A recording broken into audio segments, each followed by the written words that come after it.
Assalamualaikum warahmatullahi wabarakatuh. Berjumpa lagi bersama saya pada mata pelajaran fikih. Jadi pada pelajaran kali ini, pada pertemuan hari ini kita nanti akan belajar fikih dengan bab menghayati hikmah zakat. Nah, bab ini sudah pernah kita pelajari di pertemuan yang sebelumnya ya. Dan hanya saja di sini nanti kita akan melanjutkan dari pertemuan yang sudah pernah kita bahas. Maksudnya kita akan membahas dari bab yang sudah pernah kita bahas sebelumnya, yaitu dengan bab menghayati hikmah zakat. Dan sebelum saya memulai pembahasannya, saya menghimbau kepada adik-adik semua ketika mengikuti pelajaran saya supaya membuka buku pelajarannya masing-masing ya. Di sini berhubung saya mengajar fikih di sini, maka yang harus disiapkan oleh adik-adik adalah buku fikihnya ya. Jadi entah itu buku fikih paketnya atau buku fikih LKS-nya, itu dibuka semuanya dan disimak sampai sejauh mana kita sudah mempelajari mengenai menghayati hikmah zakat. Dan kemudian yang kedua, saya menghimbau kepada adik-adik juga supaya tidak men-skip videonya ya ketika mengikuti pembelajaran saya, karena nanti ada informasi-informasi penting yang harus adik-adik ketahui. Maka dari itu, tonton terus videonya sampai selesai supaya nanti apa yang saya sampaikan adik-adik bisa juga mengetahuinya secara keseluruhan. Langsung memasuki ke pembahasan yang pertama, yaitu kita akan membahas mengenai macam-macam zakat. Dan di sini saya bacakan lagi ya kompetensi dasar yang akan kita capai pada pertemuan kali ini, yaitu yang pertama, kita nanti menghayati hikmah zakat. Kemudian yang kedua, membiasakan sikap dermawan sebagai implementasi dari pemahaman tentang hikmah zakat. Kemudian yang ketiga, menganalisis ketentuan pelaksanaan maksud saya di sini pelaksanaan zakat.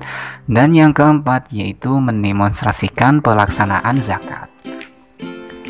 Di sini langsung memasuki ke pembahasan yang pertama, di sini tentang macam-macam zakat.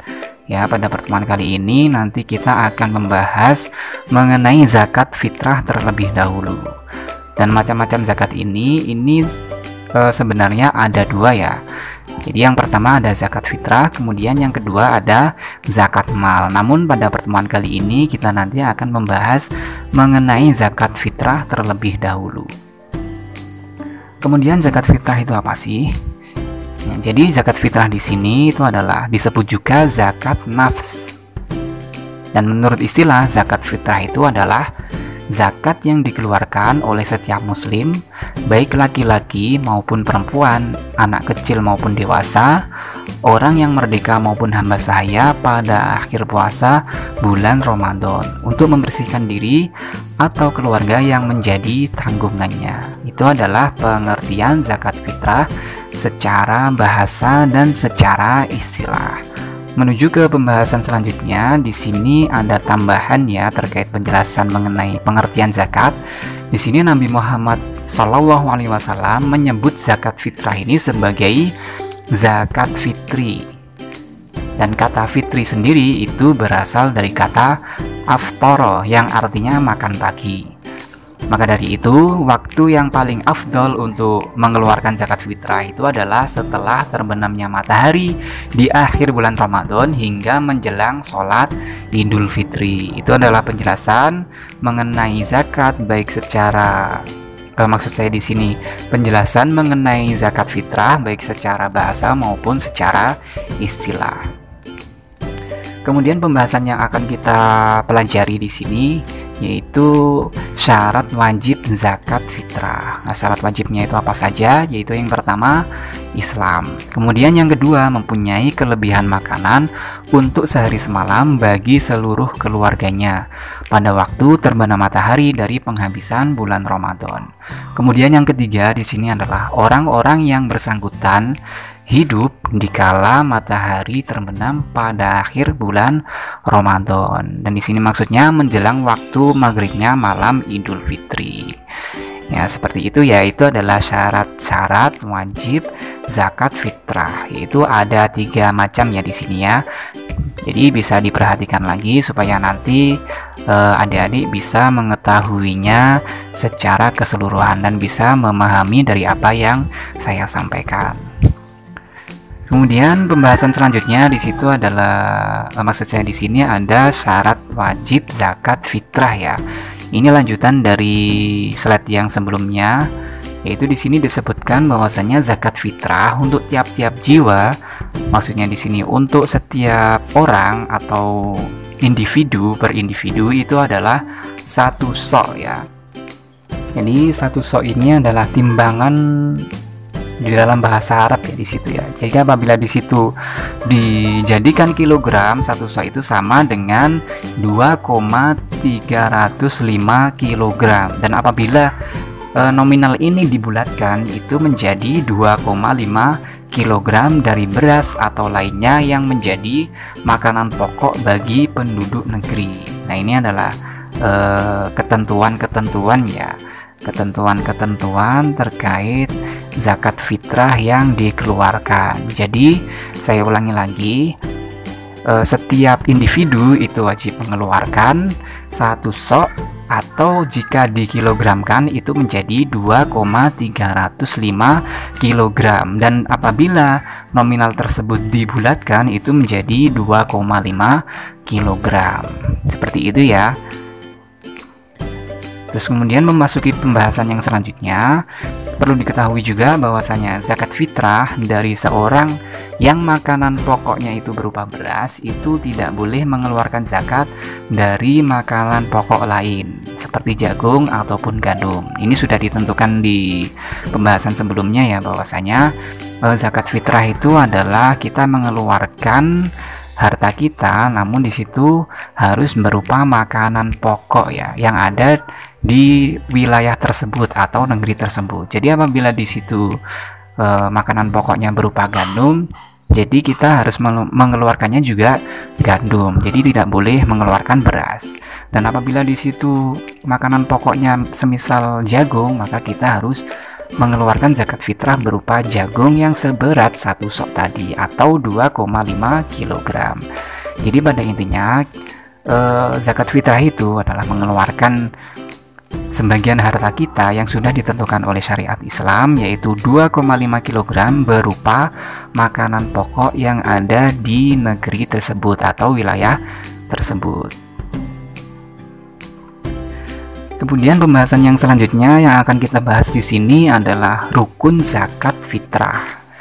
Ini rukunnya di sini yang pertama yaitu niat berzakat fitrah baik untuk dirinya maupun orang yang menjadi tanggungannya. Kemudian yang kedua, adanya orang yang berzakat fitrah. Kemudian yang ketiga, adanya orang yang menerima zakat fitrah. Dan yang terakhir di sini adalah berupa makanan pokok penduduk setempat. Nah, ini adalah saling keterkaitan ya dengan penjelasan yang sudah saya jelaskan sebelumnya. Itu adalah rukun-rukun zakat fitrah yang harus dipenuhi ya, seperti itu ya. Kemudian di sini pembahasan yang selanjutnya ada waktu zakat fitrah di sini ya. Jadi waktunya itu kapan saja? Mari kita simak pembahasannya bersama-sama lagi. Jadi di sini ada penjelasan sedikit terkait waktu zakat fitrah. Itu waktu wajib membayar zakat fitrah itu adalah saat terbenam matahari di akhir bulan Ramadan sampai sebelum dilaksanakan sholat Idul Fitri. Dan ketentuannya di sini maksudnya dilaksanakan sebelum dilaksanakan sholat Idul Fitri itu maksudnya sebelum imam itu naik ke mimbar ya. Itu ketentuannya. Apabila nanti imam itu sudah naik ke mimbar, berarti di sini harta yang kita keluarkan pada pagi Idul Fitri tersebut itu tidak dihitung zakat fitrah, namun dianggap sebagai sedekah biasa. Nah, seperti itu ya, itu ada ketentuan-ketentuannya. Jadi seperti yang sudah saya jelaskan tadi. Dan kemudian di sini untuk perinciannya ya, untuk perincian waktu pembayaran zakat fitrah di sini yang pertama, waktu waktu yang mubah ya, atau waktu yang dibolehkan, yaitu sejak tanggal 1 Ramadan sampai akhir bulan Ramadan. Kemudian yang kedua, waktu wajib, yaitu sejak terbenam matahari pada akhir bulan Ramadan sampai menjelang Idul Fitri. Itu adalah yang wajib ya. Kemudian yang ketiga, di sini ada waktu yang afdol atau yang lebih baik, yaitu sesudah sholat subuh tanggal 1 Syawal sebelum pergi sholat Idul Fitri. Ya, itu adalah waktu-waktu macam-macam waktu untuk melaksanakan atau pembayaran zakat fitrah. Yaitu saya ulangi lagi, jumlahnya ada 3 ya di sini. Ada 3 waktu, yaitu waktu mubah, kemudian waktu wajib, dan waktu afdol. Dan di sini pembahasan terakhir dari pertemuan kita pada hari ini, yaitu hikmah disyariatkan zakat fitrah.